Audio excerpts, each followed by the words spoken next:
भोगवती नाम की एक नगरी थी। उसमें राजा रूपसेन राज करता था। उसके पास चिंतामणि नाम का एक तोता था। एक दिन राजा ने उससे पूछा, हमारा ब्याह किसके साथ होगा? तोते ने कहा, मगध देश के राजा की बेटी चंद्रावती के साथ होगा। राजा ने ज्योतिषी को बुलाकर पूछा तो उसने भी यही कहा। उधर मगध देश की राजकन्या के पास एक मैना थी। उसका नाम था मदन मंजरी। एक दिन राजकन्या ने उससे पूछा कि मेरा विवाह किसके साथ होगा, तो उसने कह दिया कि भोगवती नगर के राजा रूपसेन के साथ। इसके बाद दोनों को विवाह हो गया। रानी के साथ उसकी मैना भी आ गई। राजा रानी ने तोता मैना का ब्याह करके उन्हें एक पिंजरे में रख दिया। एक दिन की बात की तोता मैना में बहस हो गई। मैना ने कहा, आदमी बड़ा पापी, दगाबाज और अधर्मी होता है। तोते ने कहा, स्त्री झूठी, लालची और हत्यारी होती है। दोनों का झगड़ा बढ़ गया तो राजा ने कहा, क्या बात है, तुम आपस में लड़ते क्यों हो? मैना ने कहा, महाराज, मर्द बड़े बुरे होते हैं। इसके बाद मैना ने एक कहानी सुनाई। एलापुर नगर में महाधन नाम का एक सेठ रहता था। विवाह के बहुत दिनों के बाद उसके घर एक लड़का पैदा हुआ। सेठ ने उसका बड़ी अच्छी तरह से लालन पालन किया, पर लड़का बड़ा होकर जुआ खेलने लगा। इस बीच सेठ मर गया। लड़के ने अपना सारा धन जुए में खो दिया।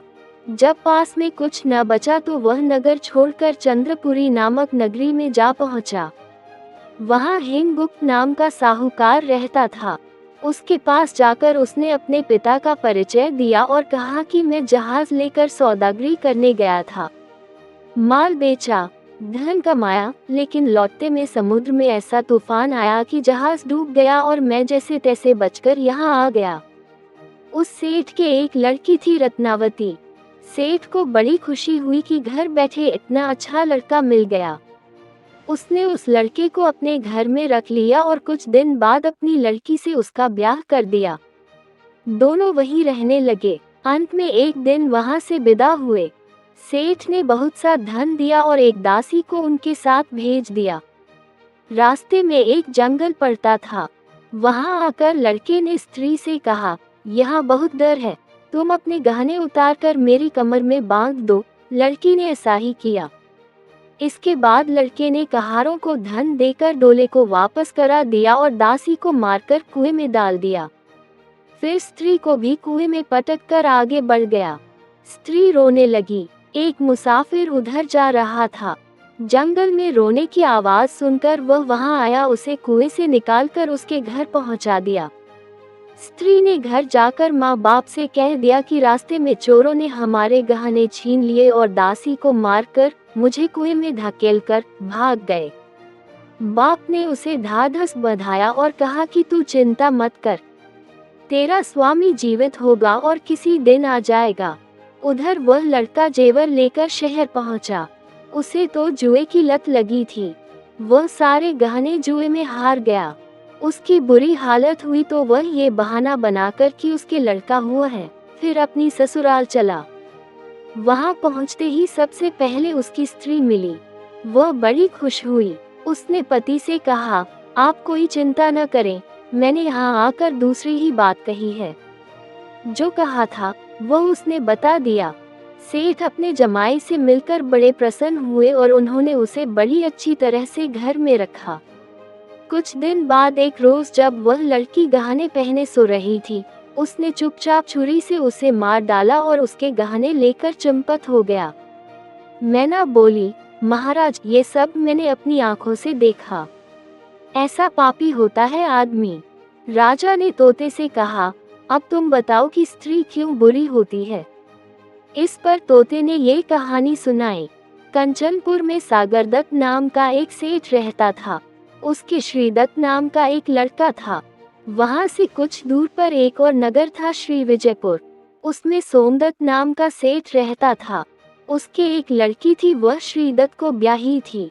ब्याह के बाद श्रीदत्त व्यापार करने परदेश चला गया। 12 बरस हो गए और वह न आया तो जयश्री व्याकुल होने लगी। एक दिन वह अपनी अटारी पर खड़ी थी कि एक आदमी उसे दिखाई दिया।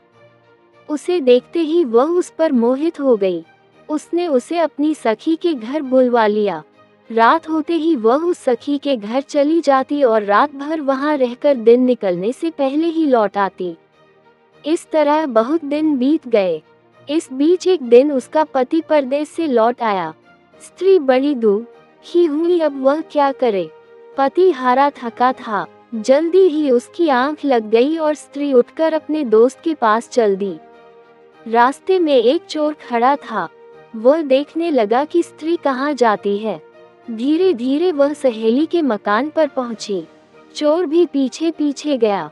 संयोग से उस आदमी को सांप ने काट लिया था और वह मरा पड़ा था। स्त्री ने समझा सो रहा है। वहीं आंगन में पीपल का एक पेड़ था जिस पर एक पिशाच बैठा ये लीला देख रहा था। उसने उस आदमी के शरीर में प्रवेश करके उस स्त्री की नाक काट ली और फिर उस आदमी की देह से निकलकर पेड़ पर जा बैठा। स्त्री रोती हुई अपनी सहेली के पास गई। सहेली ने कहा कि तुम अपने पति के पास जाओ और वहां बैठकर रोने लगो। कोई पूछे तो कह देना कि पति ने नाक काट ली है। उसने ऐसा ही किया। उसका रोना सुनकर लोग इकट्ठे हो गए। आदमी जाग उठा। उसे सारा हाल मालूम हुआ तो वह बड़ा दुखी हुआ। लड़की के बाप ने कोतवाल को खबर दे दी। कोतवाल उन सबको राजा के पास ले गया। लड़की की हालत देखकर राजा को बड़ा गुस्सा आया। उसने कहा, इस आदमी को सूली पर लटका दो। वह चोर वहां खड़ा था। जब उसने देखा कि एक बेकसूर आदमी को सूली पर लटकाया जा रहा है तो उसने राजा के सामने जाकर सब हाल सच सच बता दिया। बोला, अगर मेरी बात का विश्वास न हो तो जाकर देख लीजिए, उस आदमी के मुंह में स्त्री की नाक है। राजा ने दिखवाया तो बात सच निकली। इतना कहकर तोता बोला, हे राजा, स्त्रियां ऐसी होती हैं। राजा ने उस स्त्री का सिर मुड़वाकर गधे पर चढ़ाकर नगर में घुमवाया और शहर से बाहर छुड़वा दिया।